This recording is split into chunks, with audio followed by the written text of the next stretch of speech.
আসসালামু আলাইকুম রহমতুল্লাহ। সম্মানিত দর্শক, প্রিয় দর্শক, ঢাকা বিশ্ববিদ্যালয়ে তোফাজ্জল নামের একটা ছেলেকে শিক্ষার্থীরা ভাত খাওয়ানোর পরে পিটিয়ে পিটিয়ে রক্তাক্ত করে জখম করে শেষ পর্যন্ত তাকে মেরেই ফেলল। কি নিষ্ঠুরতা, কি নির্মমতা! জানেন কে এই তোফাজ্জল? আপনি কি তোফাজ্জলের পরিচয় জানেন? এই তোফাজ্জল সম্পর্কে কি আপনার কোনো ধারণা আছে? আসুন না, পুরো ভিডিওটি একটু মনোযোগ দিয়ে শুনুন। আপনার হৃদয় কেঁপে উঠবে, আপনার বিশ্বাস হবে না মানুষের জীবন কত কঠিন হতে পারে। আসুন পুরো ঘটনাটি তাহলে শুনুন। তোফাজ্জল এক মেধাবী স্বপ্নবাজ যুবকের নাম তোফাজ্জল। সে পিরোজপুর সোহরাওয়ার্দী কলেজ থেকে বাংলা সাহিত্যে অনার্স করেছে, মাস্টার্স করেছে। এই তোফাজ্জল বাংলা সাহিত্যের মেধাবী ছাত্র। সাহিত্যের সৌন্দর্য তার হৃদয়ে, সাহিত্যের সৌন্দর্য তার দু চোখে মুখে, সাহিত্য তার জীবনকে করেছে প্রাণোচ্ছল। আত্মীয় স্বজনের কাছ থেকে জানা গেছে এই তোফাজ্জল ছিল সজ্জন। আত্মীয়দের প্রতি তার ভালোবাসা ছিল অপরিসীম, পরোপকারী। মানুষের ভালোবাসায় দুর্দান্তভাবে ছুটে যেত, দাঁড়াতো মানুষের পাশে, মানবিকতার পাশে। এই ছেলেটি তার বাবাকে হারায় সড়ক দুর্ঘটনায়।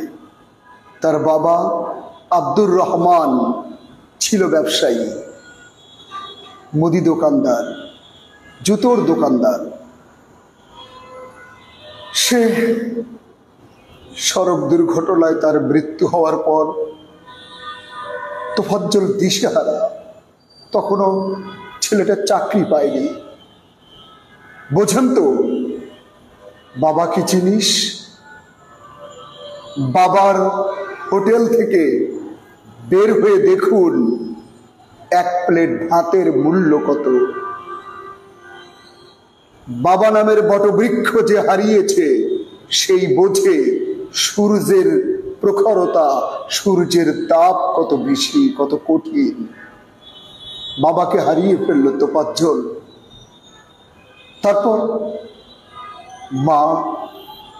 মাও চলে গেল। দীর্ঘদিন ক্যান্সারের সাথে ধুকে ধুকে লড়াই করে শেষ পর্যন্ত ক্যান্সারের কাছে আত্মসমর্পণ করে হেরে গেল। মা মরে গেল। মা ছাড়া পৃথিবী কেমন হয় নিশ্চয়ই জানেন। মা পৃথিবীর শ্রেষ্ঠ সম্পদ। একটা সন্তান পৃথিবীর সবখানে যদি ব্যর্থ হয়, মায়ের কাছে সে সফল সন্তান। পৃথিবীর সবার কাছে যদি খারাপ হয়, মায়ের কাছে সে বড় ভালো ছেলে। পৃথিবীর সবখানে কষ্ট পেয়েও মায়ের কাছে যদি যাওয়া যায়, মা অন্তত মাথায় হাত বুলিয়ে বলে, খোকা কাঁদছিস কেন? আমি আছি না। মা সন্তানকে বুকে যখন জড়ায় নেয়, সন্তান হাজারো কষ্টের ভেতরে থাকলেও সব কষ্ট ভুলে গিয়ে মায়ের বুকে শান্তি খুঁজে নেয়, মায়ের কোলে শান্তি খুঁজে নেয়। তোফাজ্জল এই মেধাবী ছেলেটি মা হারিয়েছে। তার একমাত্র বড় ভাই বাংলাদেশ পুলিশ প্রশাসনে চাকরি করত, ASI পদে। কি নির্মম জীবন! এই ছেলেটা, তার বড় ভাই বাংলাদেশ পুলিশের ASI, সেই দেখত সংসারটাকে। তখনও তোফাজ্জলের চাকরি হয়নি। বড় ভাই ক্যান্সারে আক্রান্ত হলো, মারা গেল ধুকে ধুকে। মা নেই, ভাই নেই, বোন নেই, বাবা নেই। মেধাবী তোফাজ্জল সব হারিয়ে তার ভরসা ছিল সে ভালোবাসতো এক মেয়েকে, সম্পর্ক ছিল এক মেয়ের সাথে। তার সেই প্রাণের প্রিয়তমাও যখন তার ভালোবাসার বিশ্বাসের বুকে লাথি মেরে অন্যের ঘরে চলে যায়, অন্যের সাথে সংসার করে, অন্যকে বিয়ে করে, মেধাবী তোফাজ্জল বাবা হারানো, ভাই হারানো, মা হারানোর কষ্টে শোকাতুর। পৃথিবীর কোথাও যখন তার শান্তি খুঁজে পাচ্ছিল না, তখন তার বিশ্বাস ছিল তার প্রাণের প্রিয়তমাকে নিয়ে একটি সুন্দর পৃথিবী করবে, একটি সুন্দর সংসার করবে, একটি শান্তিপূর্ণ শান্তিময় স্বপ্নের সংসার করে তুলবে, যেখানে যেখানে হাজার কষ্টের মাঝেও অন্তত এক বিন্দু সুখ পাবার প্রত্যাশা করেছিল এই তোফাজ্জল। প্রাণের প্রিয়তমাও যখন চলে গেল, সব স্বজন হারিয়ে তোফাজ্জল আস্তে আস্তে করে মানসিক রোগে আক্রান্ত হয়। মানসিক রোগে আক্রান্ত হয়ে ছেলেটা মানসিক ভারসাম্যহীন হয়ে যায়। পৃথিবীর সব কিছু বোঝার ক্ষমতা আস্তে আস্তে তার কমে যেতে থাকে। বাংলা সাহিত্যে অনার্স করা, মাস্টার্স করা এই তোফাজ্জল বাবা হারানো, মা হারানো, ভাই হারানো, প্রাণের প্রিয়তমা হারানো তোফাজ্জল সব হারিয়ে জীবনের দিক বিদিক খুঁজে না পেয়ে যখন মানসিক রোগে আক্রান্ত, তখন মানুষের কাছে 10 টাকা, 20 টাকা, 50 টাকা নিয়ে সে জীবন চালাতো। এই যে 10 টাকা, 20 টাকা, 50টা টাকা নিয়ে সে জীবন চালাতো, এই ছেলেটা তার এই যে জীবন চালানোর জীবন কি হলো জানেন? ঢাকা বিশ্ববিদ্যালয়ে যেভাবেই হোক সে ঢাকা বিশ্ববিদ্যালয়ে ঢুকেছে সাধারণ মানুষ হিসেবে। সে তো অনেকটা পাগল, অনেকটা ভারসাম্যহীন, অনেকটি মানসিক রোগে আক্রান্ত, কিন্তু ঢাকা বিশ্ববিদ্যালয়ের শিক্ষার্থীরা তাকে চোর সন্দেহ করলো। আচ্ছা, চোর যদি ছোট হয় মারতে মজা লাগে, চোর যদি ছোট হয় মারতে খুব মজা লাগে, আর চোর যদি বড় মাপের হয় চাটতে ভালো লাগে। চোর যদি বড় মাপের হয় চাটতে ভালো লাগে। আবার বলছি, চোর ছোট হলে মারতে মজা লাগে, চোর বড় হলে চাটতে ভালো লাগে। কিসের মেধাবী ঢাকা বিশ্ববিদ্যালয়ে তোমরা? তোমরা এই ছেলেটার চেহারা দেখে একবারও কি তোমরা বুঝতে পারো নাই যে তোফাজ্জল সব হারানো একটা স্বজন হারানো দুঃখী মানুষ? কিসের ঢাকা বিশ্ববিদ্যালয়ের মেধাবী শিক্ষার্থী তোমরা? এই তোফাজ্জলকে দেখে একবারও কি তোমাদের মনে হয়নি এই ছেলেটা পাগল, ভারসাম্যহীন, মানসিক রোগে আক্রান্ত? কিসের মেধাবী বিশ্ববিদ্যালয়ের শিক্ষার্থী তোমরা? এই ছেলেটাকে তোমরা ভাত খেতে দিলে, ভাত খেতে দেওয়ার পর তোমরা জিজ্ঞেস করলে খাবার কেমন হয়েছে? বাহ, ভালো কথা। খাবার খাওয়ানোর পর হয়তো তোফাজ্জল তখনও ভাবে নাই এটাই তার জীবনের শেষ খাওয়া। তোমরা ছেলেটাকে খাবার খাওয়ায়ে কি নিদারুণ মারলে, কি কঠিন করে মারলে, কি নির্মম নির্যাতন করলে।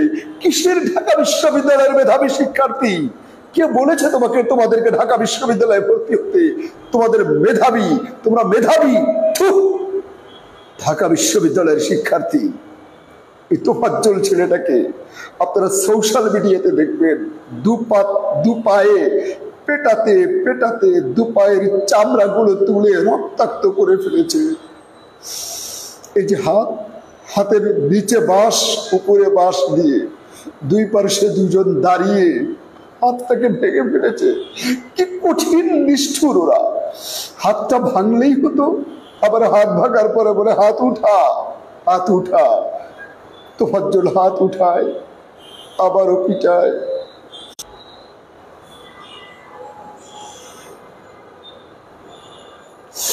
দুর্ভাগ্য। এই তোফাজ্জল তাকে নিয়ে যাওয়া হলো হসপিটালে। বাবা নেই, মা নেই, ভাই নেই, পরিবার নেই, পরিজন নেই। শেষ পর্যন্ত চিকিৎসা করার সৌভাগ্যটাও এই সন্তানের হয়নি।